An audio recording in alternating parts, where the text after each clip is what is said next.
तो एक क्लास में किस तरह के बच्चे हैं और कितने स्टैंडर्ड सीरियस बच्चे इनका जो IQ लेवल है वो फुल और हमारा मेन फोकस रहना है इनके बिहेवियर पे एरियाज पे एक्टिविटी ऑफ डेली लिविंग जो होती है अभी हमने वही एरियाज कवर किए और सोशलाइजेशन आज हम एक्टिविटी के थ्रू जो हाइपर एक्टिवनेस है वो रिड्यूस हो जाती है और इनका फाइन ग्रास मोटर आई हैंड कोऑर्डिनेशन भी रहती है तो वो बढ़ाने के लिए ज़्यादातर हम उनको एक्टिविटीज़ के साथ लेंगे। तो मैक्सिमम एज ग्रुप क्या है यहाँ पे आपके पास, कितने देर तक बच्चे रहते हैं? सर ये यहाँ डिपेंड करता है किसकी कितनी जल्दी इम्प्रूवमेंट होती है। जब इम्प्रूवमेंट जल्दी होती है सबसे पुराना बच्चा कौन है जिसके साथ सबसे मुश्किल है? बाकी जो बच्चे ये नया एडमिशन शाहजहां ये निकालो बाहर, इसको लगा मैं कहीं मुंह में भर मतलब ये बच्चा मुझे मतलब ये बहुत इसको कितना टाइम हो गया?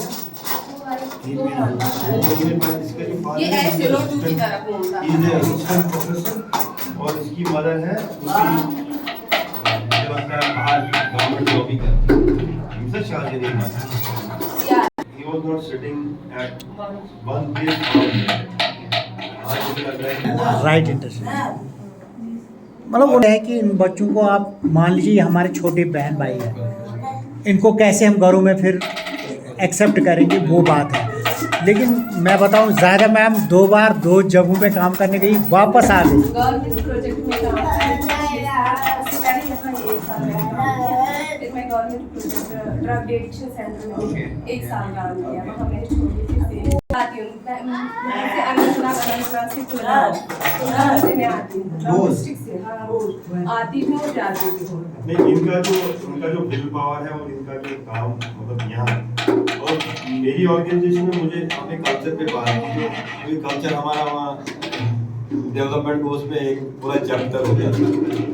2 लोग यहाँ से चले गए मतलब एक तो मेरा यूनिवर्सिटी प्रोजेक्ट में था जो चाइल्ड लाइन 6-7 महीना उसने दूसरे ऑर्गेनाइजेशन में काम किया और उसने कहा कि मैं ये हुआ मैंने ड्रग एडिक्शन सेंटर वहाँ ड्रग एडिक्ट्स थे वहाँ पे वहाँ उनके साथ काम किया बट मुझे लगा उससे ज़्यादा मुझे यहाँ सेटिस्फैक्शन मिली थी यहाँ काम करके। बिल्कुल सही बात। एक्चुअली मैं सबको ये कहता हूँ कि इस सेक्टर में ना अगर आपको पैसा कमाना है this is not the right sector और लिटरली अगर आपको कंट्रीब्यूट करना है तो इससे बेहतर कोई सेक्टर नहीं। और हमारा यहाँ रोल है 15-16 स्टूडेंट्स। आज बारिश के वजह से तो आज कम है।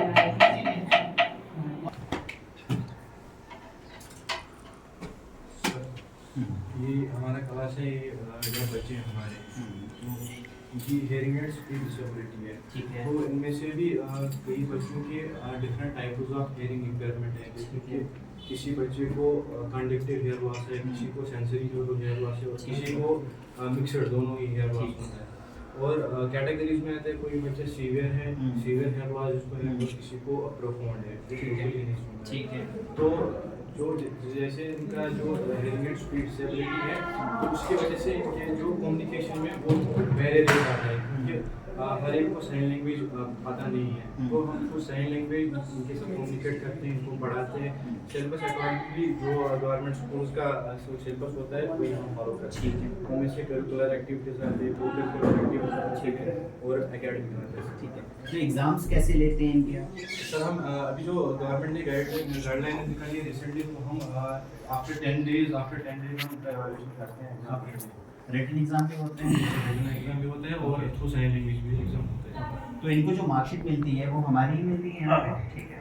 हमारी और मार्कशीट खैर वो तो यूडाइस में तो नहीं प्लस जो एनईपी है एनईपी में तो जो यूनिट टेस्ट होते थे अब वो नहीं है तो आप इंटरनल असेसमेंट होता है बच्चे का वो करके फिर टर्म 2 के बाद इनको जो एग्जाम नॉर्मल बच्चों की तरह एग्जाम ली जाती है, आंसर बुक दिया जाता है, क्वेश्चन पेपर दिया जाता है, देन ये ओके। तो कितने बच्चे हियरिंग एड वगैरह यूज करते हैं इसमें से 1 2 4 बच्चे हैं। ओके। स्पीच थेरेपी भी होती है? जी सर अभी स्पीच थेरेपी स्टार्ट की नहीं हुआ है? हो रहा है होता नहीं है मतलब कुछ दिन पहले ही शुरू किया। Okay. So don't you think कि ग्रुप हियरिंग एड वगैरह हेल्प करेगा बच्चों को? जी सर, जैसे कि ग्रुप हेयरिंग एड कहीं पे कॉन्फ्रेंस होता है तो उसमें ग्रुप हेयरिंग एड बचता है। जैसे जो भी नहीं, अगर पढ़ाने के लिए भी अगर हम साथ में स्पीच ट्रेनिंग भी होती रहे इनकी, जी सर, वो सही रहेगा, बेनिफिट है इसमें। बेनिफिट है ना। आई थिंक इवन 3 बच्चे आपके हियरिंग एड यूज कर रहे हैं, तो अगर जी हम सर। लूप इंडक्शन वाला भी जी अगर सर। यूज करते हैं, 6 का ग्रुप वाला भी, तो I think that will help. बिल्कुल। देखता हूँ मैं, बात करता हूँ। और हियरिंग के कितने सेक्शन है आपके, मतलब यहाँ पे?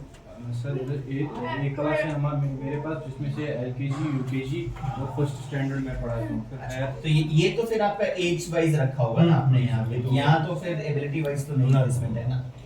ये तो एज वाइज ही हमने रखा है। ठीक है। इवन कि फॉर एग्जांपल ये बच्चा है, फॉर एग्जांपल ये मेरे पास इसने अप्रोच किया, एग्जांपल मैं दे रहा हूँ 10 साल की उम्र में, तो ये नॉर्मल स्कूल जाती है।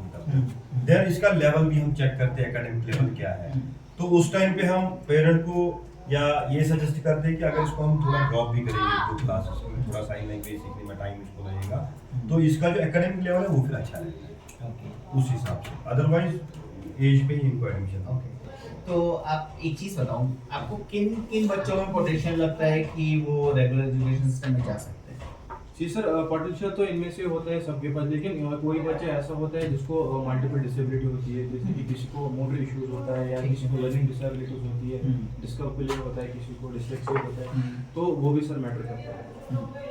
आपने अगर इनमें से बात करें, एग्जिस्टिंग में से? जी सर, एक बच्चे ये है, इसका फाइन मोटर का इशू है। ओके, और एक बच्चा था जिसको लर्निंग डिसेबिलिटी है, वो आज एब्सेंट है। ठीक है। ये रोहित का क्वेश्चन ये है कि इन बच्चों में से आपको लगता है कि कोई बच्चा नॉर्मल 1 साल बाद, 6 एक साल महीने बाद, 6 बाद, महीने बाद रेगुलर स्कूल में जी सर, नॉर्मल स्कूल में भेज सकते सभी है। सभी है ना? यही आंसर चाहिए था। ठीक है, बिकॉज मैं इस सेक्शन को एज अ स्कूल रेडीनेस देख रहा हूँ, मतलब मेन स्ट्रीम रेडीनेस। यहाँ पे आप उनकी वो स्किल बिल्डअप कर दे रहे हैं जो इनको रेगुलर एजुकेशन सिस्टम के लिए चाहिए। सर 3D मॉडल ऑफ तो ये सभी के लिए हम यूज कर सकते हैं, जैसे ये बच्चे हैं, VI के बच्चे भी यूज VI भी, जो डेफ प्लस ब्लाइंड भी उनके लिए भी, उनकी टैक्टाइल अगर देखेंगे तो टैक्टाइल स्ट्रक्चर भी हमने बनाया है, तो ब्रेल भी हमने इसमें इंक्लूड किया है। और इसमें आता है ईयर, आपको वहाँ भी एक पिना है, फिर ईयर कनाल आता है, फिर ईयर ड्रम आता है, फिर ऑसिकल आती है, फिर काबले आता है, फिर जो नर्व जाती है जो ब्रेन तक होता है। तो सर एक कंसेप्ट हमने इनको ऐसे दिया और दूसरा हमने ये बताया। ये बच्चा है कर सकता है, ये मेरा ये वाला सर, ये बच्चे से पूरा जी मेरा sir. Within is bored, you got to be bored in लेकर। ये सार का नाम लिखेगा। इससे बताया कि ये कौन है, बताइए रोहित सर। इंसुलिन नाम है। जिसमें हुआ